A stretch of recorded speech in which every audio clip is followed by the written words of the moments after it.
Merhabalar Çeyko'ya, hoş geldiniz. Bu hafta yine bir horary haritasıyla karşınızdayım.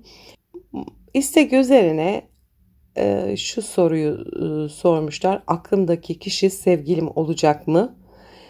Bir de aklımdaki kişi beni fark edecek mi?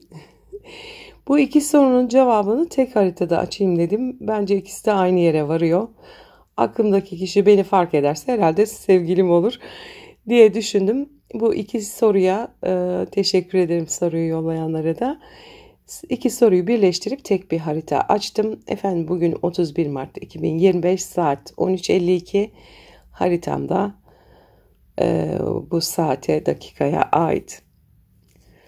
Efendim birinci ev Aslan. Aslan yükselen bir harita. Aslan burcunda yükselen biri olarak kişisel çekiciliğin, kendine güvenin ve liderlik vasıfların ön plana çıkıyor. Bu ilişkilerdeki tavırlarının güçlü olacağını ve kendini etkili bir şekilde ifade edebileceğini gösteriyor. Aslanın yükselmesi genellikle kişinin dış dünyada nasıl göründüğünü belirler ve ilişki anlamında kendini ifade etme konusunda cesur ve doğrudan bir yaklaşım sergilediğinizi gösteriyor. 7. evimiz ise Kova. Kova'da karşıdaki kişi oluyor. Kova. 7. ev evlilik, ortaklıklar ve ilişkilerle ilgili. Kova burcu burada yer alıyorsa bu kişiyle ilişkinin özgürlükçü, yenilikçi ve sıra dışı bir şekilde gelişmesi olasılığını gösteriyor. Kova toplumsal normlardan ziyade bireysel özgürlükleri, bağımsızlıkları ve farklılıkları sever. İlişkide derin bir bağ kurulması gerektiği gibi birlikte yeni şeyler keşfetme arzusu da olabilir. Önce bir arkadaşlıktan geçer Kova ile ilişkiler çünkü.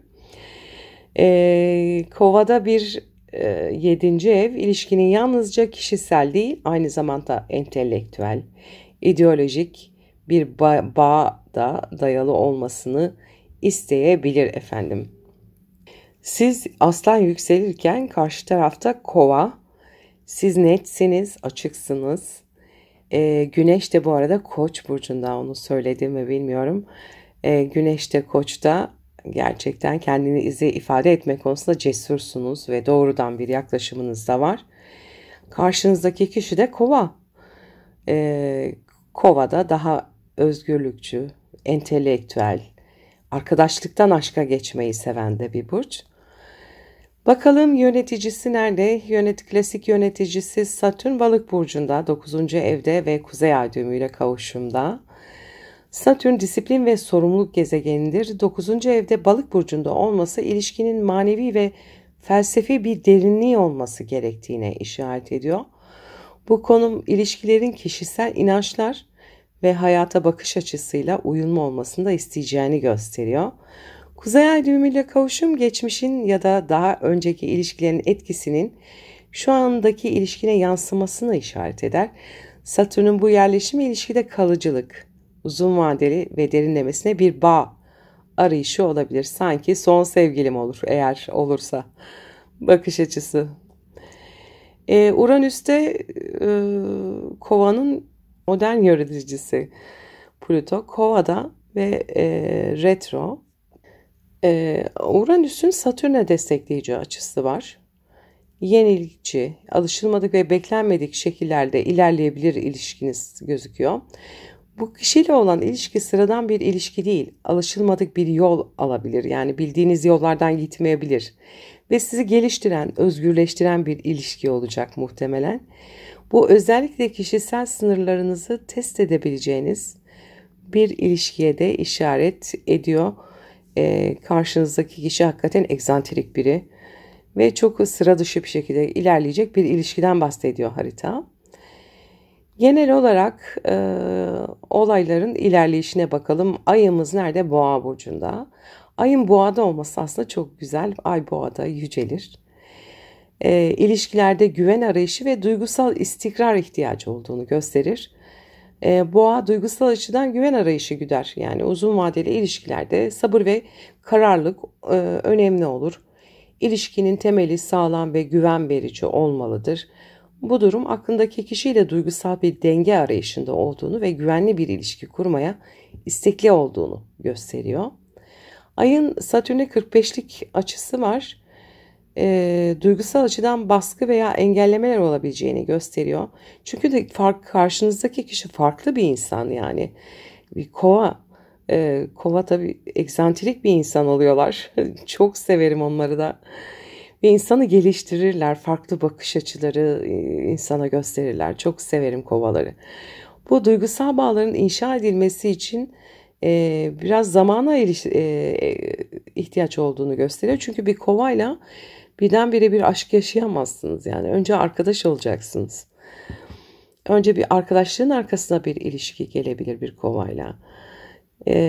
Biraz onun için ilişki ağır tempoda ilerleyecek. Bu Satürn 45'liği de onu gösteriyor. Sabırlı ve dikkatli olmanız gerekir. Uranüs'ün Boğa burcunda olması ve Mars'tan da destek alması söz konusu.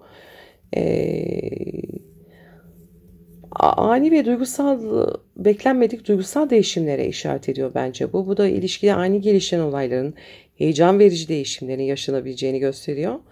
Ya zaten bir kovayla fantastik şeyler yaşanır diye düşünüyorum. Bunun dışında Plüto retro ASC'ye de karşıtlık yapıyor. Bu da geçmişle ilgili önemli bir dönüşüm sürecine ifade ediyor.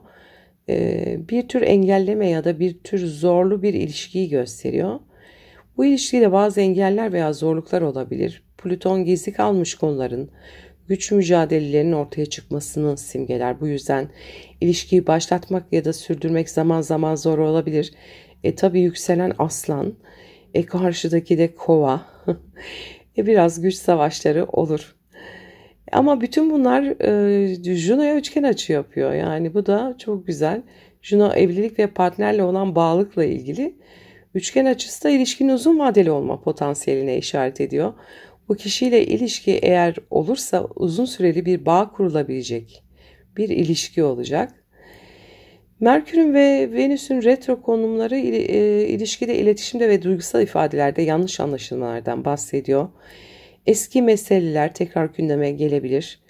Yani geçmişiniz yoksa bu kişiyle sizin eski ilişkilerinizden kalan tortular bu ilişkiyi biraz sıkıntıya sokabilir. Bu kişiyle eski bir bağ varsa bu bağ yeniden değerlendirilip çözülebilir. Yani bütün bunları bir özetlersek şimdi bu haritaya bakarak genel olarak aklındaki kişiyle bir ilişki kurma potansiyelin olduğunu söyleyebiliriz. Ancak bu süreçte bazı engeller ve zorluklar olabilir. Plüton'un ASC'ye karşıtlık yapması yükselene ilişkinin başında yani en başında bazı güç mücadeleleri ve bazı gizli engeller olduğunu gösteriyor.